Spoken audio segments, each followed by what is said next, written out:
Everyone wants to be the person who discovers Microsoft in 1986. During its first 5 to 10 years, the value of Microsoft stock grew at a phenomenal rate of 60% per year. Compare that to more recent IPOs. After Facebook shares started to trade publicly on May 18, 2012, its price fell from its IPO price of $38, bottoming out at around $18. It then hit a snag around $25 about a year after the IPO, and it only got back to its IPO level during the third quarter of 2013. The long-term future of Facebook is yet to be determined. As of the time of the taping of this course, it had only been publicly traded for about a year and a half, as compared to the 27 years that Microsoft had been trading. What about Tesla Motors? Tesla also did an initial public offering during the post-2008 financial crisis period in the middle of 2010. In contrast to Facebook, it consistently climbed from its IPO level of around $20 a share to over $160 per share by mid-year 2013. Is Tesla the new Microsoft? There are some obvious differences between Tesla and Facebook. One's a car company, the other a social media company. One received some support from the U.S. government in the form of loans, and the other did not. And Facebook is 1/5 of the size of Tesla. Is there anything fundamentally the same or different about these companies, though? During this lecture, we're going to examine how a firm's growth prospects translates into firm's value and their stock price, and how good or bad decisions by the company's leadership can be amplified in effect through the stock price. The point of this lecture is that in addition to being able to run the numbers, you need to know how good the leadership team of the firm is at creating a stream of good ideas and good decisions into the future. More specifically, my goal with this lecture is to give you an idea of what affects the value of firms and how the decisions of management affect the values of the stocks and the bonds that the firm issues. We discussed this in the last lecture. This lecture takes a deeper dive into the numbers. Throughout this session, I want you to keep in mind the cases of Facebook, Tesla, and Microsoft. I also want you to keep in mind Eastman Kodak. I want you to think about Kodak because it is a company that has been everything a firm can possibly be.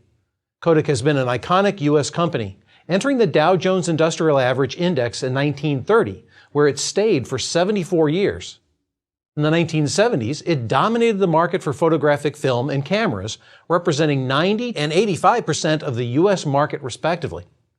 And it has completely collapsed, declaring bankruptcy in January of 2013.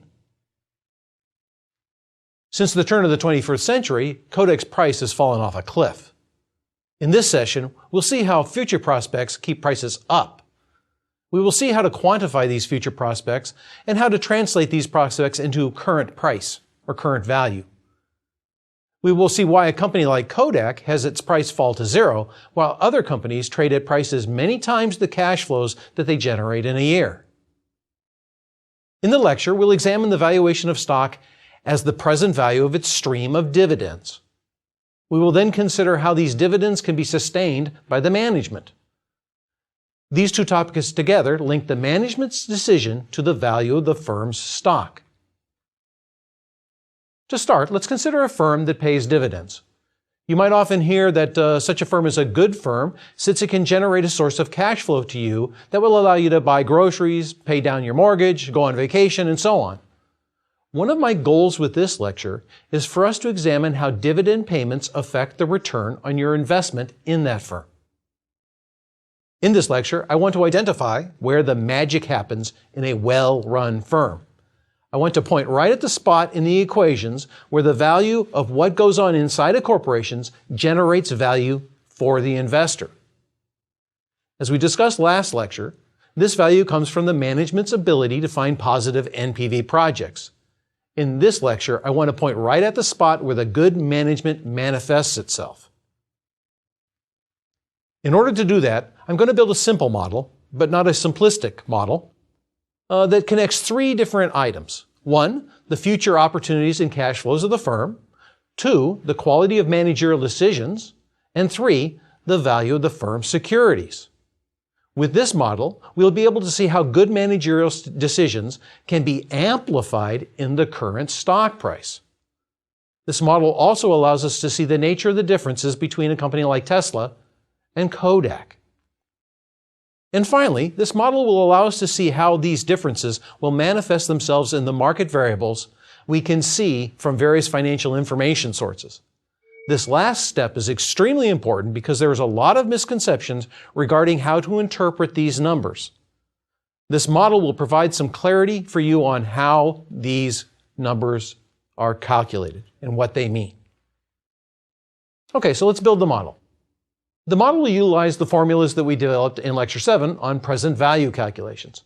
In particular, we'll use the special case formulas for infinite streams of payments. In order to use these formulas, we'll have to make some special simplifying assumptions, but I want you to realize that these assumptions are just for convenience to get you to see the magic more clearly. I hope to convince you that the intuition and the conclusions of the model do not rely on the assumptions in any substantive way. The model is simply that the value of the firm is the present value of the cash flows that the firm generates using the human and physical capital that it has. In general, these cash flows will be random. The way to value these cash flows is to determine their expected average value and then discount them at the rate that is appropriate for their risk. Subsequent lectures will examine how to get these appropriate rates. Here, I'm just going to provide us with rates that vary with the riskiness. The model I will develop here is a model of average or expected cash flows with a given amount of risk in the future. The standard approach is to value the firm as the present value of the stream of profits it generates into the future. The value of the firm is then the present value of the stream of cash flows that can be distributed to the claimants, where the discount rate used to calculate the present value is the firm's cost to capital or the required rate of return on the firm's assets. The approach is as follows. Determine the possible cash flows that can be distributed to claimants.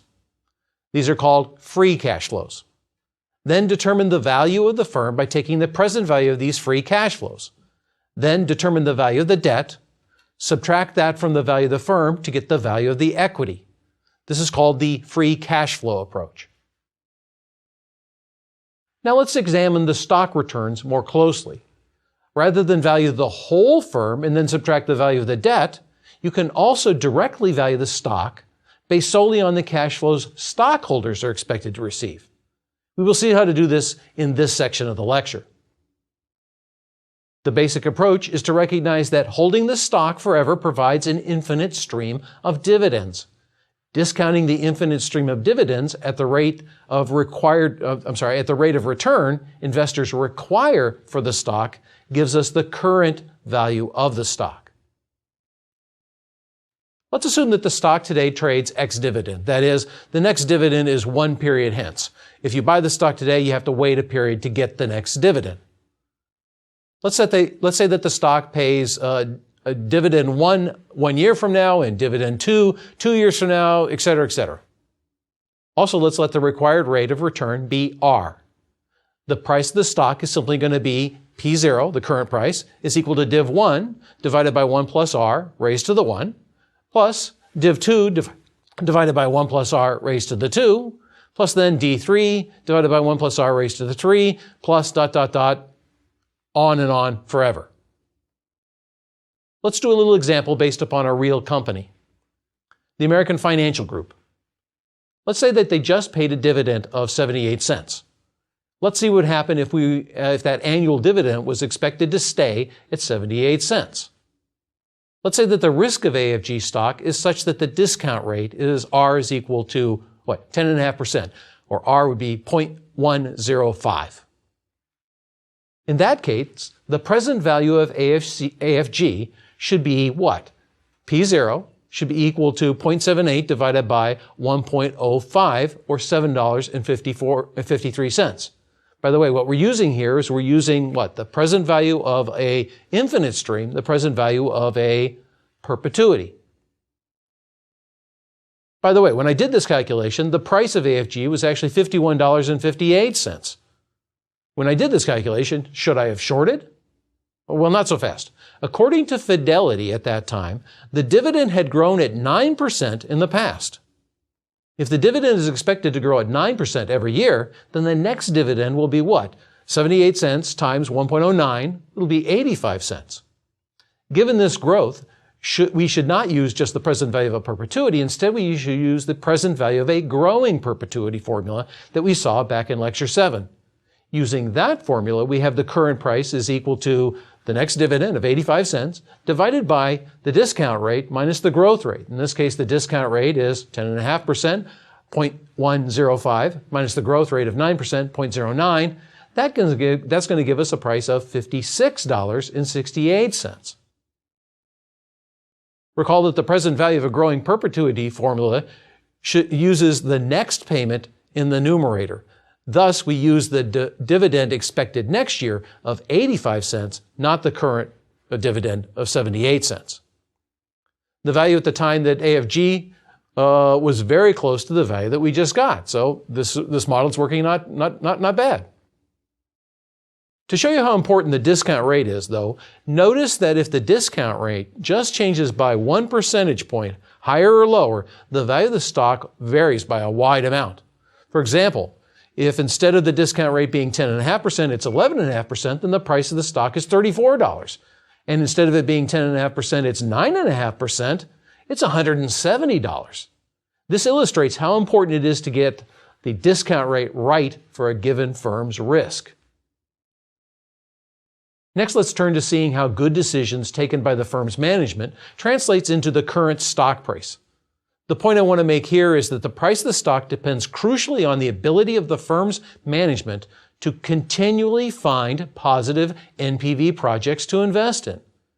This will be the difference between Kodak and Tesla, maybe. To keep things simple, let's consider an all-equity firm. Thus, all of the cash flows in the firm are owned by the shareholders. Let's say that this firm has $50 in capital per share. We can talk in per share terms rather than in terms of total values, but if you want to do the analysis in total values too, you can do that as well. The economics are essentially the same. But we're going to talk about $50 per share. Think about the $50 per share as being the value of the transformed stuff that the management has created with the money that it raised. Think of this as the stuff that generates cash flows every year. Because it's an all-equity firm, the equity holders get all of those cash flows in one way or another. We will see what I mean by in one way or another in a minute. Let's say that this capital generates 12% in earnings on average every year. So that you can use the perpetuity formulas, let's assume that it generates this 12% in profits at the end of the year. And again, it does it every year at the end of the year. Once the firm that gets the profits from this, it can then pay them out to shareholders. Thus, the $50 per share in capital is going to throw off $6 per share every year. Also, just to keep things simple, let's assume that the $50 worth of capital the firm has per share does not depreciate. That is, it doesn't wear out over time. This assumption is not essential, but it does make things a lot easier to keep track of.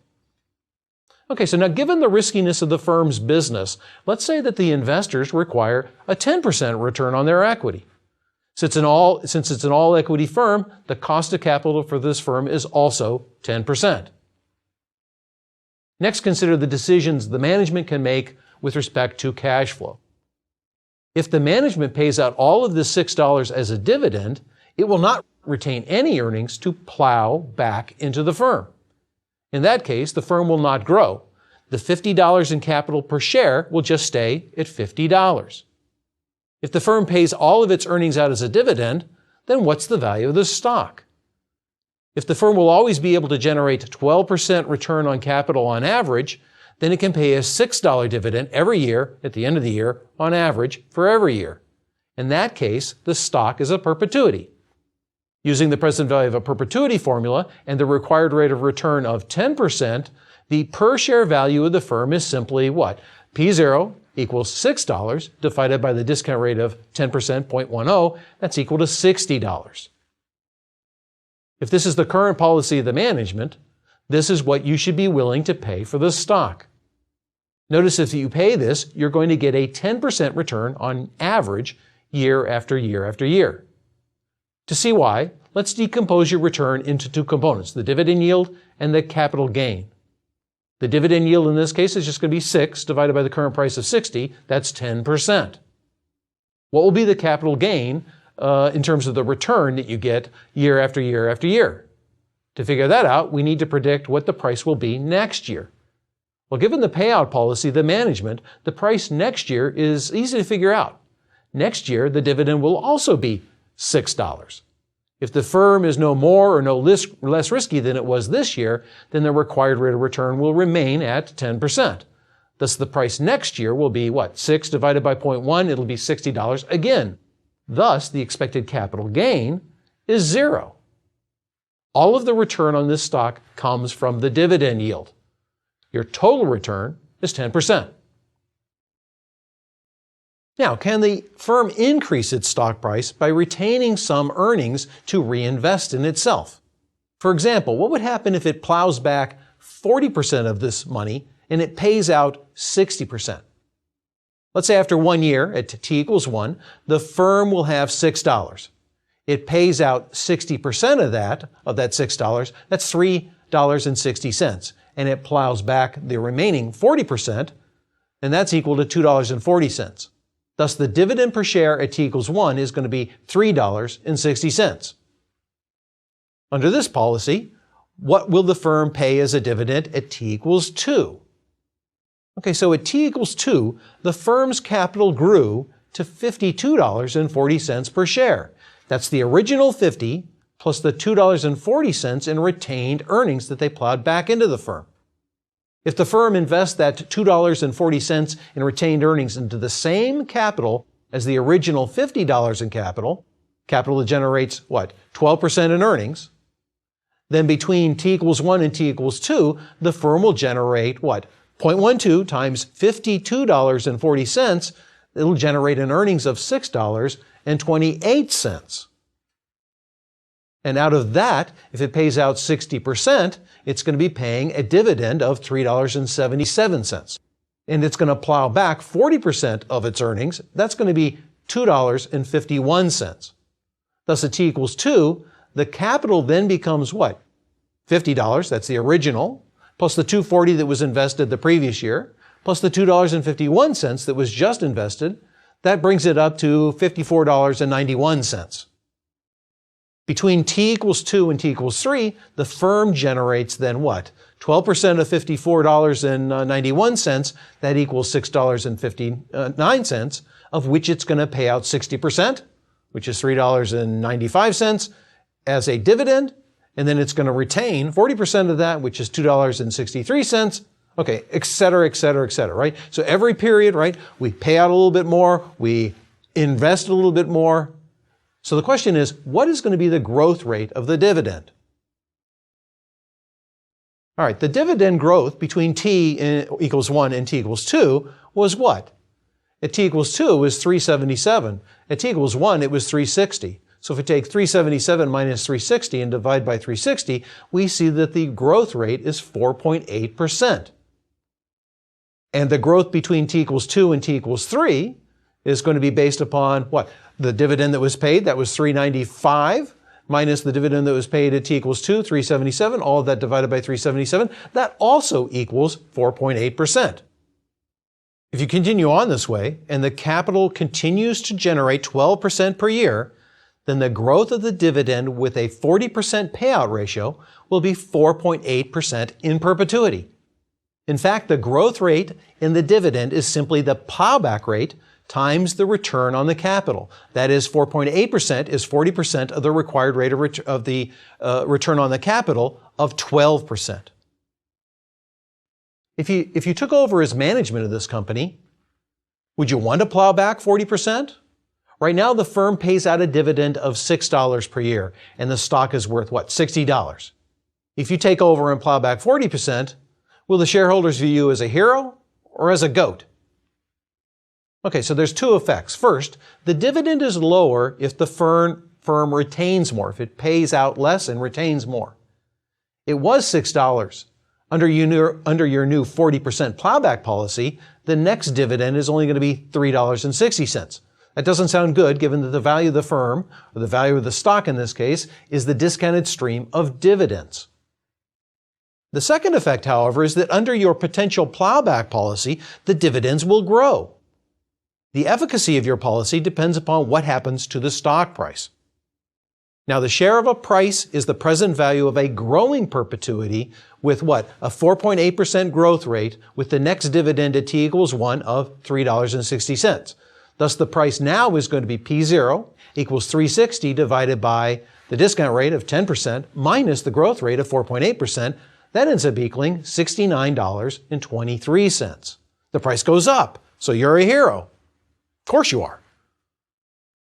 Merely by changing the policy, not by spending any new money, just money that you already had, you made all of the shareholders obtain an instant 15% return, i.e. the price went from 60 up to $69.23.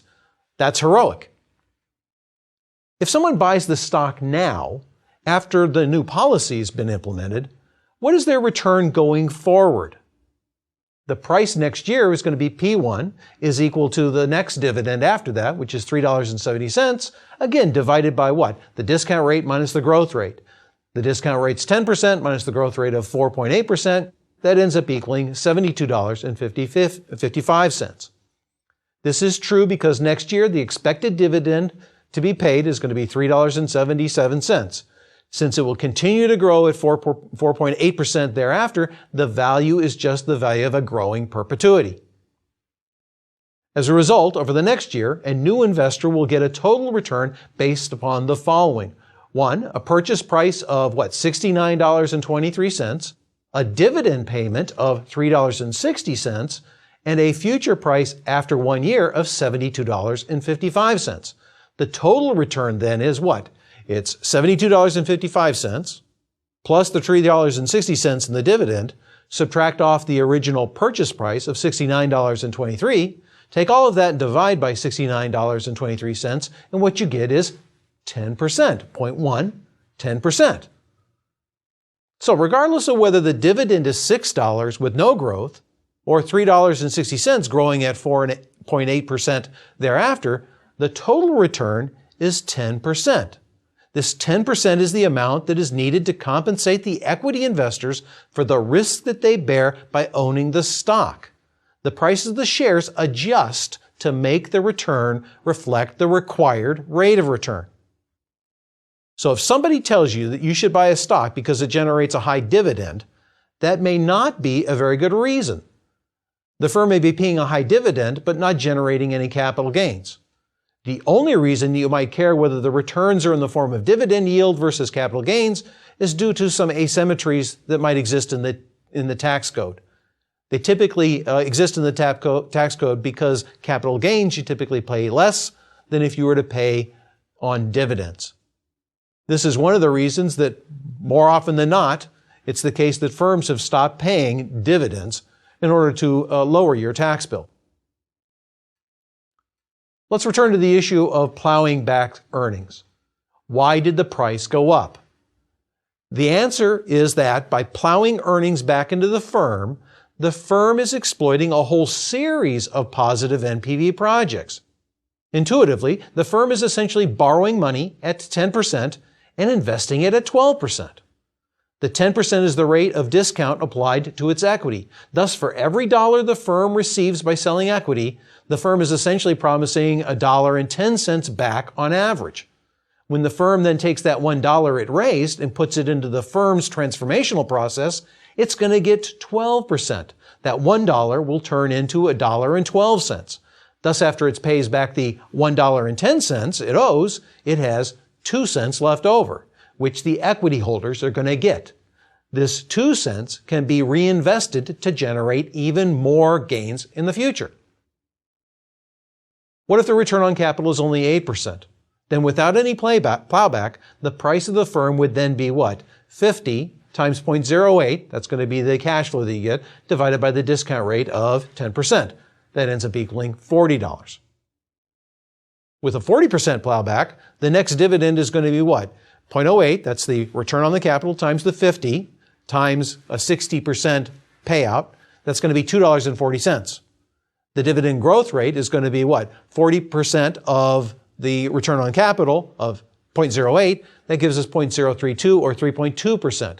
Thus, the price at t equals 0 is going to be P0 is equal to 240 divided by the discount rate, 10%, minus the new growth rate, which is 3.2%. That ends up equaling a value of $35.29. That's less than if there was going to be no growth. In this case, plowing back destroys value because the firm is investing in a negative NPV project. It borrows at 10%, but invests at 8%. To see the general relationship very clearly, let's take a closer look at exactly what is happening. For this, let's go back to the 12% return on capital and the 10% cost of capital case. In that case, if the firm did not plow back, then the value of the firm is simply $6 divided by 10%, or 60. If the firm plows back 40% this year, they are investing $4 times $6, 40% times $6, that's equal to $2.40 in the firm. What do they get? That $2.40 in extra real capital is going to generate what? 12% times $2.40. It's going to generate $0.288 every year. What is the perpetual cash flow of this worth? If it is reinvested in the same capital and simply to grow in the firm, then the riskiness of that capital is still the same. That is, the cost of the capital is still 10%. As a result, the $0.288 per year forever is worth $0.288 divided by 0.1. It's equal to $2.88 in present value terms. But what did it cost? It only cost the investment of what? $2.40. Thus, the NPV of this reinvestment in the firm was $2.88 minus $2.40 is 48 cents. Most importantly, the shareholders get more than just the 48 cents. The 48 cents is just the value of the $2.40 investment this period. What about the extra investments the firm gets to make with the NPV of the 48 cents? To see this, consider what you get next year. Recall that in the second year, you have, $52.40 of capital per share. This is going to throw off 12%. That throws off an earnings of $6.28. Of that $6.28, the firm is going to invest 40% of that. That's $2.51. What's the perpetual cash flow generated by this $2.51 each year? It's going to be what? 12% of $2.51? That's going to be about 30 cents. Because you get this each year, this is a perpetual cash flow, and that perpetual cash flow is worth 30 cents divided by 0.10 for the discount rate. That's $3. Thus, the NPV is $3 minus the $2.51. It comes out to be about 50 cents. How much bigger is this NPV than the NPV of the investment in the first year? Okay, so it's going to be the NPV in this year, which is about 50 cents, minus the NPV last year, which was 48 cents, divided by 48 cents. And it turns out that that value equals what? 4.8%. This growth equals something familiar. It equals the plowback rate times the rate of return on the capital, i.e. 0.4 times 0.12 is equal to 0.048, 4.8%. Now, what we have here, right, is the NPV is growing. The growth in the NPV is 4.8%. So in terms of the current stock price, this growing series of NPVs is worth what? We can apply the growing perpetuity formula again and see that the value of the growing perpetuity of NPVs is what? $0.48 divided by the discount rate, 0.1, minus the growth rate, 0.048. That ends up equaling $9.23. Note that the value is simply the difference between the value of the stock if it doesn't grow, which is $60, and the value of the stock if it does grow. This difference is called the present value of growth opportunities, or PVGO for short. Note that when the return on capital is less than 10%, the present value of growth opportunities is going to be negative if the firm does not pay out its earnings as a dividend. This is true because anything that the firm plows back in the firm is a negative NPV project, which destroys value. Okay, now let's tie this all together. The price-to-earnings ratio is typically used by value investors to determine whether a firm's value is too high or too low. Seemingly, a stock with a price of 15 to 20 times higher than its earnings is thought to be expensive relative to stock with a price-to-earnings ratio of about 8 to 10. There is a way in which this makes sense. For simplicity, let the earnings be the measure of the amount of money that can be distributed, the potential cash flows as the dividends of the firm. If the earnings don't grow, then the price is simply equal to what? Earnings divided by the discount rate. So P equals earnings divided by R. So if the price of the stock is the present value of the perpetual stream of average earnings, then the price to earnings ratio is simply P divided by earnings is equal to 1 over R. This ratio might be too high based upon mispricing. It might be that the real value should be earnings divided by R, but the market price is higher than that's being indicated. That might have happened either because the market expects the earnings to be too high or the discount rate to be too low. Either way, the security is overvalued. But it also might be that the price is high due to what? The present value of growth opportunities. If the firm has a lot of opportunities to grow and the management team is able to identify and implement new positive NPV projects, then the value of the firm's equity will be P equals the earnings over the return. That's the non-growth price plus the present value of growth opportunities. So maybe the price of the firm's equity is higher not because it is overvalued, maybe it has significant growth opportunities. What we've seen in this lecture is that we've created an example in which there's positive NPV in the first period, and with that positive NPV, that allows managers to grow the firm by investing that positive NPV. The point was that the current NPV allowed the firm to invest. That would generate future NPV. That would allow them to invest some more, which would generate some more future NPV, and on and on and on. This essentially shows that NPV begets more NPV. Now, we did make some simplifying assumptions in order to use standard perpetuity formulas. One assumption was that every time the firm invested in capital, it automatically received a 12% return on capital. This is probably unrealistic. In actuality, the firm cannot keep doing what it is currently doing and keep achieving the 12% returns. Consider Kodak, for example. Also consider Starbucks. They went on an expansion binge until they started to put storefronts across the street from each other.